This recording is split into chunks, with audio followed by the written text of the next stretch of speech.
Diba sabi ko sa inyo mga ngamote tayo?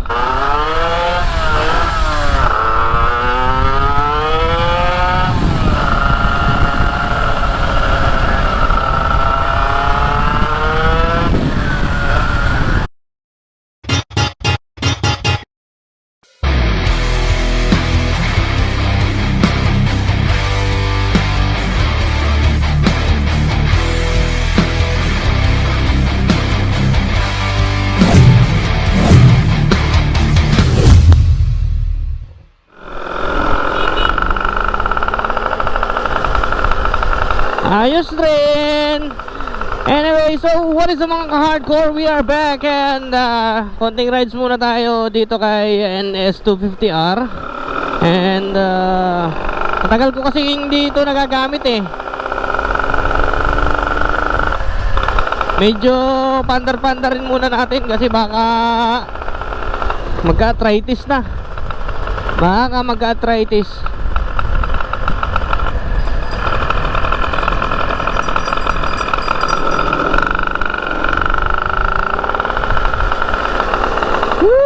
So may natuklasan ako. Kung napapansin nyo, meron doon na sakit na hugot. Hinuhugot ko. Ayun, doon sa parte na yun. Kasi ito, nabubuhay to. Pero umaagaw siya ng power sa ating magneto. So umiilaw siya, nagkakarga. Ang problema nga lang, umaagaw siya ng lakas.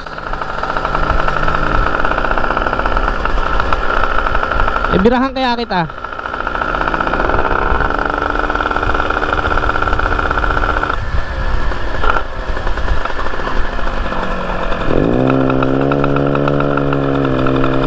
Buti kung mabilis ang views mo.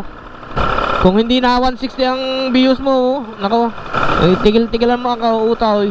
Traffic pa nga eh. Okay, may di-discuss lang ako sa inyo. Ito ay about dito kay NS250R na ito.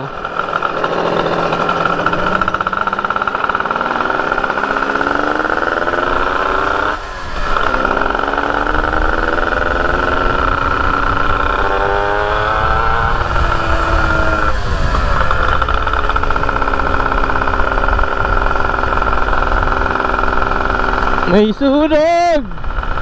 Smoking! Nagpapausok oh. Akala ko ako lang yung papausok dito eh.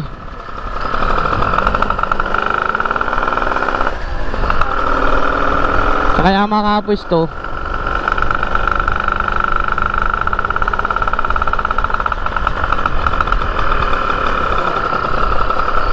Dito na.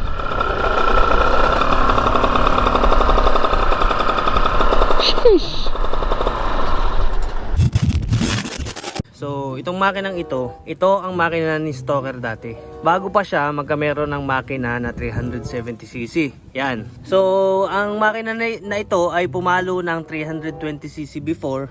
Na-turbo na rin natin. And ang history ni Stalker, kaya siya ganun ang makina, is ito kasi dati, takawin ito ng singaw sa pagitan nito. Pagitan ng block at saka ng head niya.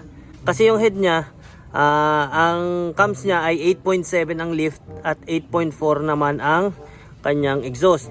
Ngayon, sobra ang kanyang air and fuel mixture, dapat talaga gagamit ka ng big bore. Ngayon, nagpababa ako ng size ng piston, nagpababa ako ng 62 dati kasi ginagamit ko siya na pang daily. Yan. Ngayon, hindi ko na mapakailman itong head niya. Over na yung kanyang ipinapasok sa chamber. So, yung compression niya, humahanap siya ng paraan para lumabas dito sa pagitan nito. Ngayon, dahil sobra yung compression niya, binubutas niya yung pagitan ng ating head tsaka ng ating block. Binubutas niya yung pagitan yan. Humahanap siya ng paraan. It's either winawasak niya yung yung head gasket or kahit saan diyan. Ngayon ang nangyayari diyan, reface kami ng reface. Inire-reface namin ng inire-reface yan. Habang inire-reface namin yan, pabawas ng pabawas yung ibabaw. Ito naman ilalim, pataas naman ang pataas, kaya may kaalang yan. Yan, pakapal ng pakapal ang kaalang niya sa ilalim, itong ibabaw paubos ng paubos. Yan ang nangyayari dito before. Ngayon nabuwisit na ako kasi pinapang araw-araw ko siya, pinapang daily, pinapang service ko pang araw-araw. Nahihirapan naman ako kapag ang motor mo ay walang masyadong power. Halimbawa nakasabay ka sa daan ng mabilis-bilis na motor, tapos walang power yung makina mo, iiwanan ka talaga. So hindi pa ako nagva-vlog noon. Ngayon, nag-introduce sa akin naman itong si KTM 390. Si KTM 390 naman, ang nangyari naman dyan dati, binili ko naman siya, nabakante yan. Kasi nung nabakante yan before, singaw yung kanyang head at saka ng kanyang block, singaw yan. Hinayaan ko na yan kasi naubos na yung pasensya ko. At na ano na rin ako, parang nawalan ako ng gana kasi lagi naman sirain naman kasi talaga. Ngayon bumili ako ng second hand na KTM. Eh di nagkameron ako ngayon ng KTM. Si KTM ngayon ini-rides ko papuntang Kabyang. First ride ko papunta sa kanya. Siyempre second hand, hindi mo naman masyadong kilala yung motor. Nabili mo yung motor, ini-rides mo agad sa Kabyang Tunnel. Ang nangyari sa kanya, sumabog. Nung sumabog siya ngayon kasi sa parte na ito, kung makikita nyo sa KTM, ito sa parte na to, hindi yan nahigpitan na maayos, natulo yan doon. Yung patulo-tulo niya ng pakao-kaunti, hindi ko alam na habang umaandar, napakalakas na pala niyan. Ngayon, yung pagkatuyo niya ng langis, naging cause yun ng kanyang pagsabog. Ngayon, ang sabi nila, pwede ko daw gamitin yung pan-dominar na crankcase kasi ang nasira sa kanya ay yung ilalim. Bumutas dito sa parte na to. So, nabutas yung crankcase niya, naputol yung connecting rod. So pinaltan ko ng connecting rod at saka ng bushing. Tapos sa ilalim, lahat pinagawa ko. Tapos instead na ipinahinang ko, ang ginawa ko, kinuha ko yung crank shell ng Dominar. Itong nasa gitnang ito. Yan. Yan ang crank shell. Kinuha ko yung crank shell ng Dominar. Ngayon nabuo na namin ang makina, okay na. Nung nabuo namin yung makina ngayon, isasalpak namin dito sa batalya ng KTM.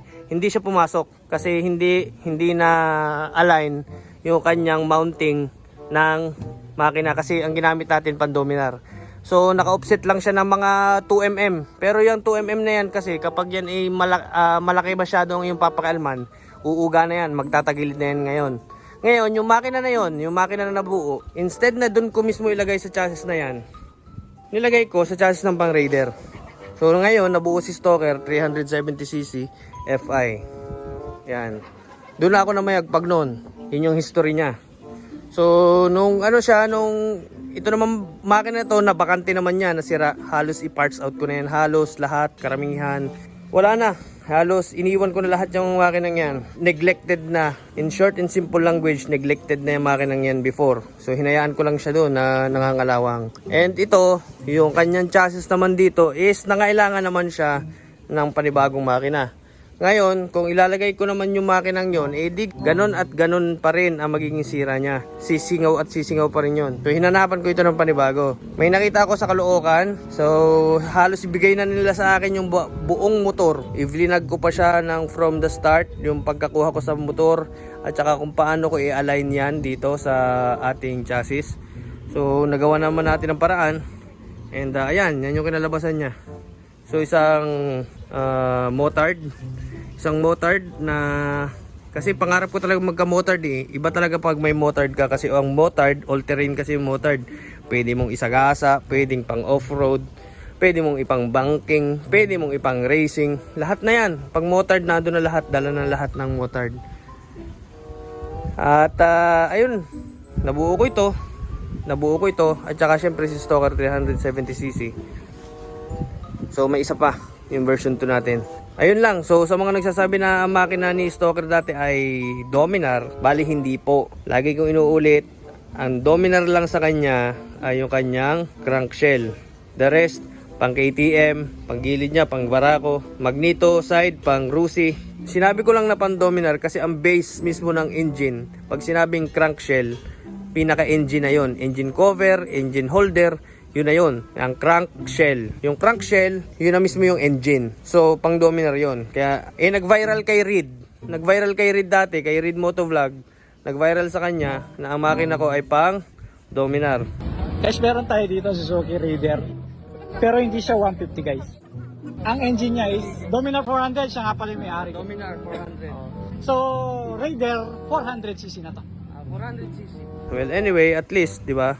Actually, chapsuy naman talaga ang makina ko. Pero, ganun talaga. So, mag-rides muna ako. Gamitin natin to kasi matagal na itong hindi nagagamit. Ito, dyan ka na muna. Pahinga ka na muna dyan. And, ayun.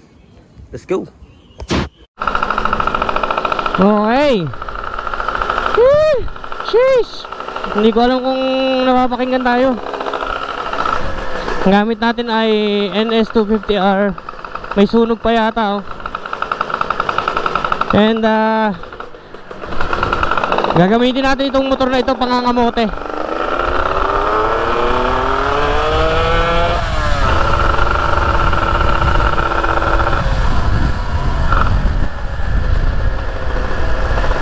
Mangangamote tayo. Pero bago ang lahat, ikot muna tayo sa message.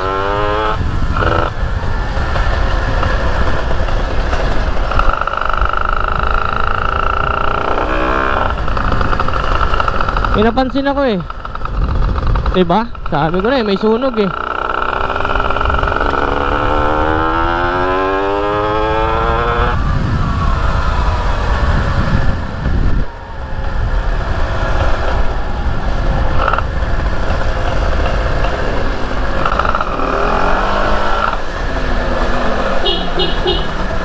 Hanapin natin kung saan yun.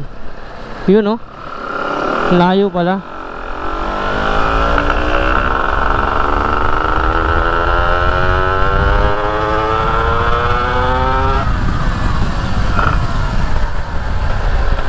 Yun know?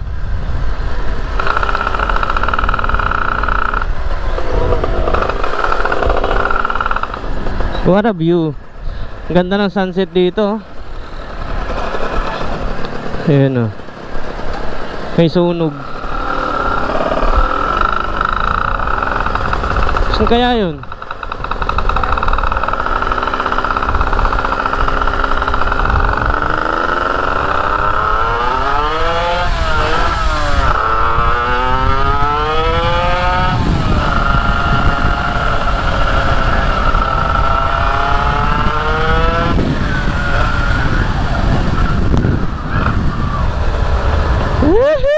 Sarap gamitin, may sunog pa. Sabi ko sa inyo eh, gagamitin ko ito pangangamote.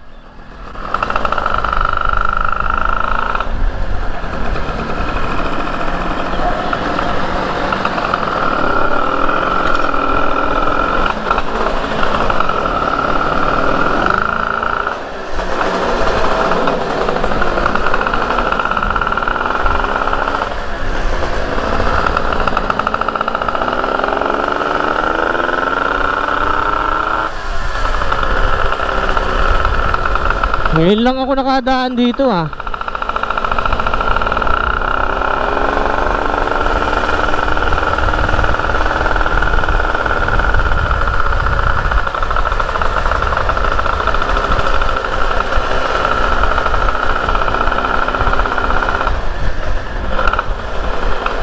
So test ride muna para parang break in kumbaga.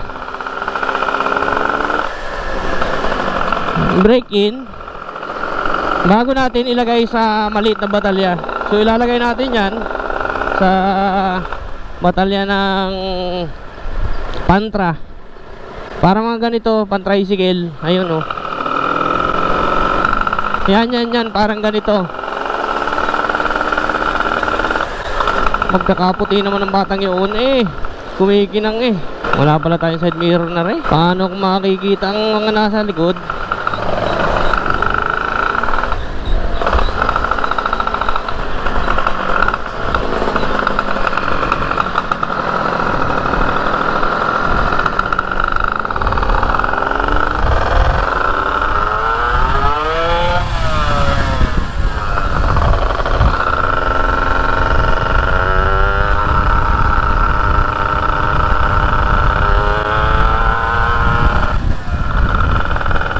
Panoorin natin ang sunset.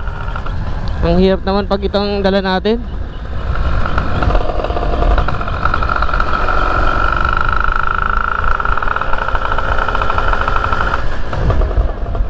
Sheesh.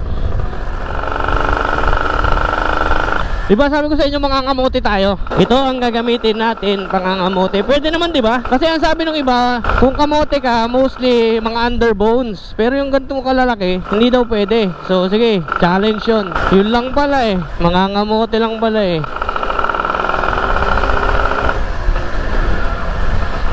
Okay, dito tayo ngayon sa Intramuros.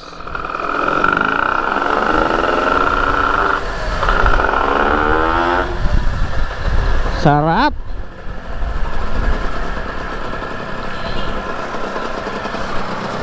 Yan oh, kamote. Mangangamote muna tayo, mananalbos tayo. Yan oh. Yun, kamote. Simpleng-simple, kamote. Di ba? Okay, so I think hanggang dito na lang muna. And hindi ko alam kung makakarami ako sa kamoting ito. Parang konti lang magiging kamote natin ngayon. And teka lang, side stand natin, patay muna para makapangamote tayo ng maganda. Oh! Okay, so NS250R, lagay natin sa maliit na batalya, sabak natin. Pwede rin ito pang ano eh, pang ano, yung pang Super Load Wars ng part 3. Ayan o, kamote. Mangangamote muna tayo. Okay, so I think hanggang dito na lang muna ulit. And NS250R, bye bye.